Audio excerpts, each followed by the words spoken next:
Welcome to कानूनी चर्चा। तो आज बात होगी ये जो हमारे मौलिक अधिकार हैं, जो फंडामेंटल राइट्स हैं, जो इंश्राइंड किए गए हैं कॉन्स्टिट्यूशन ऑफ इंडिया में, हमारे संविधान में। तो वो जो फंडामेंटल राइट्स हैं उसका एक गोल्डन ट्रायंगल बनाते हैं।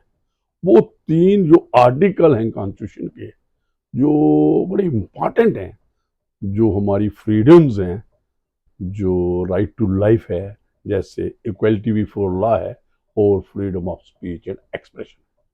तो हम नीचे से शुरू करेंगे। आर्टिकल 14, आर्टिकल 19 और आर्टिकल 21। ये बड़े इंटरवोवन हैं, इंटरकनेक्टेड हैं और इंटर रिलेटेड हैं with regard to the freedoms provided under these articles.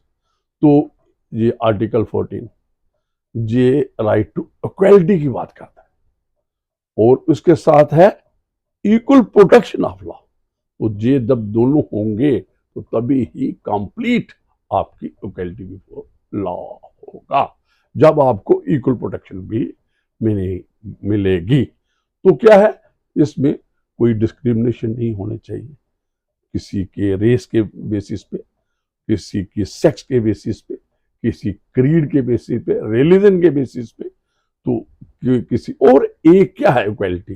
Equality है among equals, among similar situated people.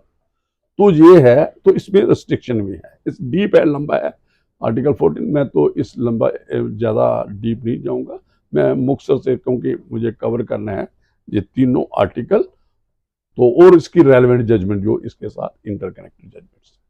तो ये हमने बात की आर्टिकल 14 की। उसके बाद दूसरा आर्टिकल है आर्टिकल 19। वो बात करता है जो freedom of speech and expression की, ये मूवमेंट की बात करता है। ये और भी काफी इसमें बातें हैं। तो article 14, no sorry, 14 I have already discuss. Article 21 जो कॉन्स्टिट्यूशन का है वो कहता है जो आपकी लाइफ है ये इसको प्रोटेक्ट करना है। जो प्रोटेक्ट कैसे करना है? जो एक प्रोसीजर एस्टेब्लिश बाय लॉ है, आपकी पर्सनल लिबर्टी एंड लाइफ, ये दो चीजें, इनको प्रोटेक्ट करना है। अगर इसको किसी को रिस्ट्रिक्ट करना है, प्रोहिबिट करना है, डिवॉर करना है, क्योंकि कोई भी फंडामेंटल राइट है, it is subject to certain restriction. तो इसमें कुछ कंडीशंस होती हैं जो जो public order, public tranquillity, public peace और जो in larger interest of society, एक इंडिविजुअल को जो कंप्लाई करने पड़ेंगे। तो इसमें तो मैं ये पहले आ जाता हूं, जे आपने मैंने जो जिसका जो गोल्डन ट्रायंगल की बात की, तो वो ये तीनों हैं, मैंने बात कर दी है कि इंटरलेट, एक दूसरे से जुड़े हुए राइट्स हैं। तो जो हमने बात की ये तीन आर्टिकल्स की बेसिक, तो इसमें जो बड़ा इम्पॉर्टेंट जो आज आप कह सकते हो जिसने मिनी कॉन्स्टिट्यूशन को, जो 42nd अमेंडमेंट जिससे हुई थी, वो केशव नंदा भारतीय वर्सेस स्टेट ऑफ केरला, ये 1973 की जजमेंट थी। तो उसमें एक डॉक्टर ये एक डेवलप हुआ था, एस्टेब्लिश हुआ था, वो था बेसिक स्ट्रक्चर ऑफ कॉन्स्टिट्यूशन।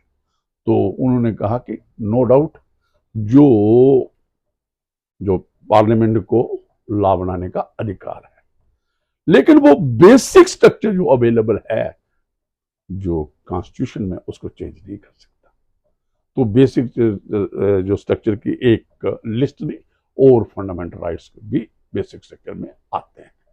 और एक अभी आप दर्शकों आपके नॉलेज में होंगी, एक कुछ लोगों ने अप्रोच किया है सुप्रीम कोर्ट ऑफ इंडिया में।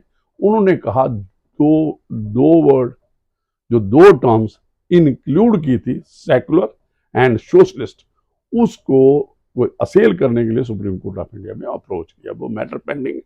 तो जो 42nd ऑफ अमेंडमेंट से जो ऐड किए गए थे, कौन से?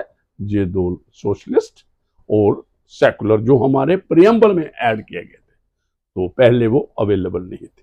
जो तो फिर हम इसमें और भी केस हैं, मेनका गांधी का, यूनियन ऑफ इंडिया, ये इंदिरा साहनी वाला है जो 50% रिजर्वेशन की बात करता है, कि मैंने पहले ही कहा है कि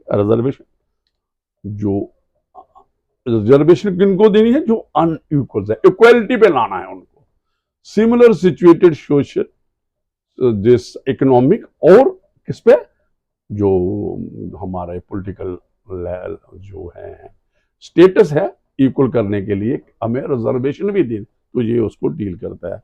और नॉज फाउंडेशन, ये भी आर्टिकल 14 की बात इसमें की गई है, ये जो LGBT पीपल थे इनके राइट्स, और इसके बाद तो ये कानून भी बन चुका है इसकी निस्बत। तो ये जो आगे ये, तो मैं ये और आगे बात करूंगा क्योंकि ये इंटरलेटेड इंटरकनेक्टेड तीनों आर्टिकल्स हैं, तो आपको कई साइटेशन में तीनों आर्टिकल जो मैंने पीछे रेफर किए हैं, जैसे आपके मेनका गांधी की बात की, तो मेनका गांधी में तीनों आर्टिकल को डिस्कस किया है, इंटरप्रेट किया, अप्रिशिएट किया, और एप्लीकेबिलिटी हुई है। पहले आपको याद होगा AK गोपालन का केस आया, तो वो कम्युनिस्ट लीडर थे 1951 में, जो साइटेशन है जो सुप्रीम कोर्ट की जजमेंट है, तो उसको डिटेन किया गया था। तो डिटेन किया तो उसको असेल किया गया सुप्रीम कोर्ट ऑफ इंडिया। तो सुप्रीम कोर्ट ऑफ इंडिया ने उस वक्त कहा 51 में कहा कि जो इसकी फ्रीडम, जो आपका आर्टिकल 21, जो इसकी लाइफ को, लिबर्टी को, पर्सनल लिबर्टी को जो कर्टेल किया गया है, वो on the basis of the procedure establish by law, जो आपको डिटेंशन एक्ट उस जो अवेलेबल था उसके मुताबिक प्रोसीजर था, दैट हैज बीन फॉलोड, तो उसको डिटेन किया, ये एक उस पर करना है। लेकिन आगे जो मैंने पहले केस बोला मेनका गांधी में, तो इसमें जो लॉ वाल्व करता है, सुप्रीम कोर्ट अपनी ही जजमेंट को रिविजिट करता है, रिव्यू करता है, और क्योंकि ये सोसाइटी जो रिजॉल्व है कॉन्स्टिट्यूशनल जो एक स्टैंडर्ड्स होते हैं, जो चेंज होते हैं जैसे जैसे सोसाइटी इवॉल्व होती है, तो उसमें कहा गया कि भाई यो प्रोसीजर, उसमें भी वो जब उसका इम्पाउंड किया गया मेनका गांधी का, तो उन्होंने कहा कि आप you have not adopted principle of natural justice, mean कि आपको मेनका गांधी को अपॉर्चुनिटी नहीं दी आपने बीइंग हर्ड, उसका इम्पाउंड जब पासपोर्ट किया गया, तो उसमें ये भी बात आई टू ट्रेवल अब्रॉड, इसमें भी मूवमेंट की बात आई, तो ये भी एक फंडामेंटल आर्टिकल 19 के साथ आप जोड़ सकते हो। तो इक्वलिटी की भी बात आई, आर्टिकल 14 भी इसमें डिस्कस हुआ। तो ड्यू प्रोसेस ऑफ लॉ, जो उन्होंने कहा कि प्रिंसिपल ऑफ नेचुरल जस्टिस की बात होनी चाहिए, जो प्रोसीजर एस्टैब्लिश्ड है, तो कोई भी किसी के खिलाफ एक्शन लेने के लिए, कोई ऑर्डर करने के लिए, कोई जजमेंट देने, उसको पहले सुनना जरूरी है। तो ये उन्होंने एडमिनिस्ट्रेटिव जो एक्शन हैं, जो एग्जीक्यूटिव एक्शन है, उसमें भी ये जरूरी है। सुप्रीम कोर्ट ऑफ इंडिया ने ऐसे फाइंडिंग दी थी मेनका गांधी के केस में। तो फिर ये जो बाकी आपको ये काफी केस हैं, ये अभी आप recently Puttaswamy versus union of India का है, उसमें राइट ऑफ प्राइवेसी की बात हुई, तो ये उसमें भी तीनों ये आर्टिकल आए, कि आर्टिकल 14 की बात हुई, आर्टिकल 19 की बात हुई, और आर्टिकल 21 की बात हुई। और एक मैं और ऐड कर दूंगा कि यो freedom of speech and expression, ये RTA एक्ट कैसे आया, जो 2005 का हमारा एक्ट है, जो राजनारायण वर्सेस इंदिरा गांधी का केस था, जो ये काफी टाइम लगा इसको जो इसकी इन्फोर्समेंट, जहाँ इसको लेजिस्लेट होने में, इसको बनने में, इनेक्टमेंट होने में, ये कानून बनने में बहुत टाइम लगा। तो उसमें बात हुई कि भाई आपको इंफॉर्मेशन नहीं होगी, किसी की क्या है, डाटा ही नहीं आपके पास होगा, कि इंफॉर्मेशन ही आपके पास होगी, तो आप क्या बात कर सकते हो। तो राइट टू इंफॉर्मेशन उन्होंने कहा कि ये आप इंक्लूड कर सकते हो आर्टिकल 19 में, fundamental rights of this freedom of speech and expression. तो तभी बात करेगा जब आप उसके पास इंफॉर्मेशन, तो वो RTA एक्ट है जो बड़ा इंपॉर्टेंट एक्ट है, तो उसमें ये बात उभरी है, इवॉल्व होता है लॉ, और जो हमारा जैसे जैसे समाज बदलता है, socio economic and political conditions बदलती हैं, स्टेटस राइज होता है, ऐसे ही कॉन्स्टिट्यूशन जो कॉन्स्टिट्यूशनल राइट्स हैं हमारे और पर्टिकुलर फंडामेंटल राइट्स हैं, तो सुप्रीम कोर्ट उस पर उसकी इंटरप्रिटेशन रिविजिट होती है और प्रोग्रेसिव जो डेमोक्रेटिक सिस्टम है तो उसकी तरफ हम बढ़ते हैं। तो ये तो इसके बाद एक देखिए, एक आपको याद होगा Vishakha versus state of Rajasthan एक जजमेंट आई थी। उसमें क्या था कि जो सेक्सुअल जो आप कह सकते हो जो एक मोलेस्टेशन होती थी, जो अब्यूज होते थे, जो वहाँ वर्क प्लेसेस पे जो हमारे एम्प्लॉयज़ हैं और वीमेन एम्प्लॉयज़ को, तो उसके बारे में एक गाइडलाइन दी गई। तो वहाँ पे भी ये कहा गया कि भाई इस ये गाइडलाइन बनाइए और उसके बाद अभी तो एक कानून बन चुका है इसकी निस्बत। तो ये गोल्डन ट्रायंगल की बात है सुप्रीम कोर्ट, ये आप एक और अभी आप कह सकते हो, ये आपका आर्टिकल 21 आप कह सकते हो, Parmanand Katara versus union of India, जिसमें हमने कल भी एक इस पे बात की थी।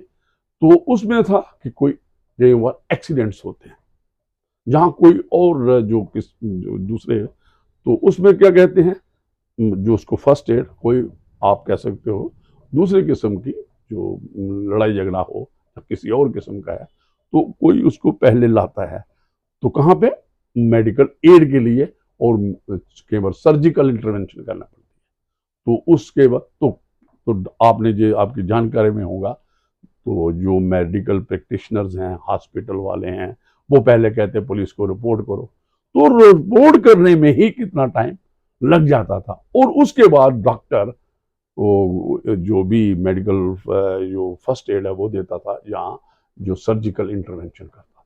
तो उसमें क्या था, उसमें कई मौतें होती थी। तो ये एक परमानेंट जो कटारा वाला केस आया, उसमें उन्होंने कहा कि ये जो issue of emergency medical aid है to victim of road accidents करने देता and due to the hospital and doctor to provide such aid, ये एक किस्म की लीगल ऑब्लिगेशन, स्टैट्यूटरी ऑब्लिगेशन, ये एक फंडामेंटल राइट की तरह ये हो गया कि कॉन्स्टिट्यूशन में फंडामेंटल राइट है आर्टिकल 21 के to have this medical aid, और जो भी इंजर्ड है जहाँ जो भी सफरर है रोड ट्रैफिक एक्सीडेंट या किसी और का भी, और इतने तक चला गया कि हॉस्पिटल ये पहले नहीं कहेगा, चाहे प्राइवेट है जहाँ गवर्नमेंट है, कि पहले इसकी फीस जमा करो, जहाँ मैटर रिपोर्ट करो पुलिस को, they are suppose to provide at the first जो भी फर्स्ट एड चाहिए मेडिकल, और दूसरा जो भी सर्जिकल इंटरवेंशन है तो वो उनको प्रोवाइड करने पड़ेंगे, चाहे वो हॉस्पिटल में है जहाँ वो। तो ये जो एक और बात है इसी के साथ ही गोल्डन आवर की। ये गोल्डन आवर क्या है? गोल्डन आवर होता है जब कोई रोड ट्रैफिक एक्सीडेंट हो जाता है, तो आपने ये देखा होगा कोई उसको लिफ्ट नहीं करता रोड साइड से, वो वहां ही तड़फता है। और कल ही हम जिक्र कर रहे थे कि भाई एक दूसरे पहले इस एपिसोड में हमने कल किया था, जो हमने ये किया था मेडिको लीगल केसेस में, तो उसने कहा रोड साइड पर, तो वहां पे हमने ये गुड समारिटियन की भी बात की थी कि जो नेक आदमी है वो वहां से उठाता है अनस्किल्ड स्किल, उसमें डॉक्टर भी होता है, अगर कोई नेग्लिजेंस हो जाती है तो उस पे उसको प्रोटेक्शन दी गई है। और ऐसा भी कहा कि इनके जो एक्ट्स हैं जो गुड स्मार्टिन के हैं उनको आप अप्रिशिएट करो, अवार्ड दो इन लोगों को, ताकि लोग जो रोड साइड पड़े होते हैं जख्मी में उनको कोई उठाता, और यही कहते हैं, चाहे वो जर्नलिस्ट है हमारे, उसका वो वीडियो बना रहे होंगे, उसकी वो कर रहे होंगे, लेकिन कोई उसको उठा नहीं रहा, वो एक्सरसाइज कोई नहीं। तो उन्होंने एक गोल्डन स्मार्टियन की एक दी, और गोल्डन आर कहा कि ये एक आर अगर आप उसको बचा लेते हो, जो जिसको कोई हेड इंजरी है, कोई दूसरे किस्म की जो किसकी जो आपका आर्थोपेडिशियन, जिसमें आप कहते हो कि टांग टूटी है, जहाँ उसको और किस्म का है, तो कोई ट्रॉमा है, तो उस इमरजेंसी जो आर है वो एक गोल्डन आर है। अगर उस गोल्डन आर को आप उसको जो मेडिकल एड बन जाती है, सर्जिकल इंटरवेंशन मिल जाती है डॉक्टर से, हॉस्पिटल से, तो लाइफ बच जाती है। जी एक वो भी एक कॉन्स्टिट्यूशनल मैंडेट बन चुका है आर्टिकल 21 के नीचे। ये जो जजमेंट है, ये हमने जो परमानंद का डाला वाला, तो ये जो हमने देखा, ये आज मैं इसका कंक्लूजन जो ड्रॉ कर रहा हूँ ये है कि ये 3 राइट्स हैं बड़े, जो ये 3 राइट्स आप कह सकते हो, इनको फंडामेंटल राइट्स हैं। और जो आर्टिकल 14, 19 और 21 ये बेसिक है, ये आप इसको बेसिक स्ट्रक्चर में भी ले सकते हो, बाकी भी फंडामेंटल राइट्स हैं, लेकिन ये एक इक्वालिटी की बात करता है, freedom of speech and expression की करता है, मूवमेंट की बात करता है, और एक लाइफ एंड पर्सनल लिबर्टी की बात करता है। No doubt all of these rights जो भी फंडामेंटल हैं, they are subject to certain restriction, वो हमने पहले ही बात, तो वो एक पब्लिक इंटरेस्ट में होते हैं, तो वो भी कई बार हमें जो अनइक्वल्स होते हैं उनमें इक्वालिटी को बराबर करने के लिए तो रिजर्वेशन देने पड़ती है, तो कोई पब्लिक पीस पब्लिक ऑर्डर के लिए हमें कुछ रिस्ट्रिक्शंस मूवमेंट करने पड़ती है। तो कोई ये सारी बातें आर्टिकल जो 21 की बात हमने की, तो जो प्रोसीजर एस्टेब्लिश की बात पहले जो A.K. गोपालन के केस में, तो मेनका गांधी में कि due process principle of natural justice की भी बात की।